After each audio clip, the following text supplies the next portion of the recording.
My name is Ryan and I'm in recovery. First thing is tonight I'm doing my first live at 7 p.m. Amy's going to join me on it. The reason I wanted Amy to join for moral support, but also because we wanted to speak on the relapse I had a little while back and how that affected our relationship. It's something we've kind of avoided, well, I've avoided talking about too much on my channel so far, just because it's, you know, we nearly broke up over it, to be frank. It put a lot of strain on us, and we've kind of been slowly kind of getting back to a good place, and I didn't want to kind of, well, didn't really have it in me to speak on it while it was still so raw, but yeah, I just thought leading up to the live tonight it'd be nice to just speak on it. A lot of people that are in a relationship or related to an addict message me often asking for kind of help and advice, so I think hearing from Amy directly would be helpful for people. I'll hand over to Amy. Hi.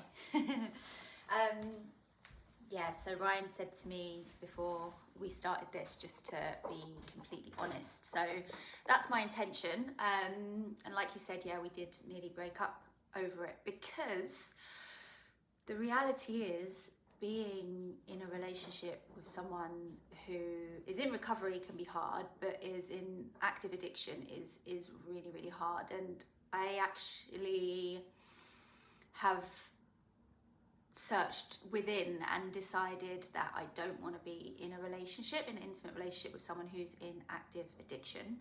And so Brian's recovery also, like our relationship rides on Brian's recovery, which I know is a lot of pressure, but you know, if you are a partner with someone in active addiction, I'm sure you can relate. And I think, you know, as much as I have so much compassion and support and love for Ryan, I also have to choose, like, make decisions for my own life. So there's been this understanding that, yeah, like, he needs to be in recovery for us to be in a relationship. It makes sense when you understand how chaotic things are in active addiction. It's really, I just don't know if people in that place can really give much to a relationship, understandably.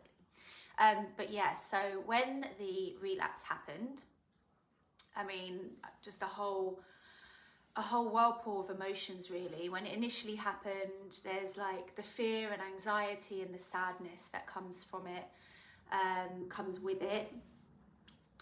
Panic, kind of like, is Ryan okay? I think my first thought is like, is he okay? Like, how's he doing? Like, and yeah, when Ryan kind of uses, I know this from just before he went to rehab, before he started getting clean, it can get really dark, and I've got like lived experiences of being afraid that he's overdosed. So there's this like really heightened panic and anxiety, and it's like that level of panic and anxiety is what I can't live with long term, because it stresses, it makes me ill. Like, I can't function on the days, like, he'll tell me he told me he's relapsed, and this is when, before he went to rehab, he would tell me if he's used, so that I'd get a message, and then I just kind of have to wait until he's kind of come out of it, and that is, I can't really function. I'm just kind of, I feel a bit like a panicked zombie, and I'm waiting for him to come back out of it, that's exactly what I can't live with long term. And yeah, and so there's all of that. I'm panicked, I'm worried, I'm waiting to hear from him, I'm waiting for him to come out of it. Not really able to do much. I kind of do as much, you know, I kind of try and get on with my life, see friends and stuff, but I am just sort of just holding this massive anxiety inside me. And then yeah, when Ryan kind of comes out of it as well, his head's all over the place. He's sort of like half like a shell of a person, so there's that prolonged period of like waiting for Ryan to come back, like for his full self to come back, and I just find that really, really hard, and sad to see, and just, yeah, it just causes a lot of emotion. So yeah, there's this yeah, his relapse did make me think, is this it? You know, and I'm like, is this a relapse, or is this back in addiction? And also, what's the difference? Because it feels the same to me. You know, like the relapse still feels that stressful. So yeah, I mean, what I did in this relapse is I stepped back a bit. I needed to take a bit of space, which is, you know, as much as I want to offer Ryan support and be supportive, in that moment I had nothing to give.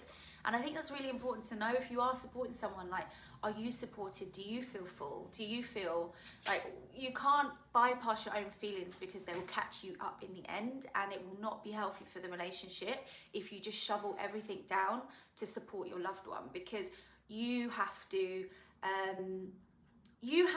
think about your life and your feelings as well, and it can get a little bit lost when you're with someone who is really struggling, like someone with an addiction or in recovery.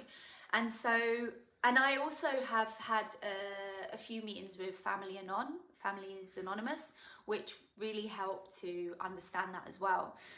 So I took a bit of space from Ryan, and Ryan, that is quite triggering for Ryan. It's not like his favorite response from me. So we kind of have these two responses.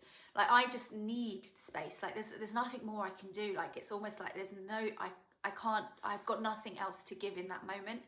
And then he finds that really hard. So we kind of really were in this place of disconnect. And obviously, you know, when I'm grounded and I'm full, I'm like, oh my God, he was hurting and he was struggling and da. But when I've been in such a high stress situation, I can't, like, I had to take some space for myself. I just couldn't do, there wasn't really anything else I could do. Yeah, that would have felt true, or like that I was looking after myself. So yeah, there's the anxiety, there's the stress, there's the panic, there's the worry. And then when we did come out of it and we did stay together, I really had this like pressurized idea of how he needs to recover, and he should be doing that and he should be doing this. And because we're in a relationship, so it's not just Ryan's future that is in his hands with this. Unfortunately, it's our future as well. And so I feel like his sort of relapse or pace in recovery impacts me and my future, unless I step back and let him take care of his future and me take care of my future, which then creates distance. It's not like a couple teamwork.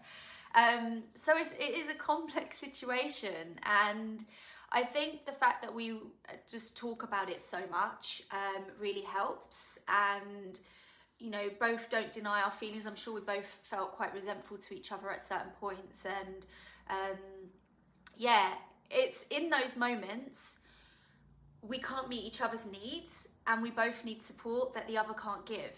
And that is where the breakdown happens. And so being able to have your own support network and reach into things, and you know, having a partner that can understand on some level that, you know, their needs are so big and their support is so big that you can't be the only one to support them. Like, they have to have their support network. You have to have your support network. I mean, that's the case for all relationships, but even more so when there's this much going on, and like this, that this is really serious. Like, addiction is really serious. Like, it's like life and death. It's, you know, so much can be destroyed in the wake of addiction, you know, like finances, relationships, like just all your support, all the sort of things that, like, foundations that you put in place can really blow up through addiction. So it is a scary thing to be in close proximity to. And I've just seen sometimes how it just blows up with Ryan, and that scares me for the future, to be honest. It does really scare me. And so I need to see stuff from him, like action, and I need to see him doing things. Otherwise it creates anxiety, but at the same time I have to manage my anxieties, and I have to manage my emotions, and I have to get my own support, and to an extent let him do things at his own pace. So I'm going to wrap it up because I'm babbling on. If you want to hear more, come and join us this evening for our live at 7 p.m. Have a good day.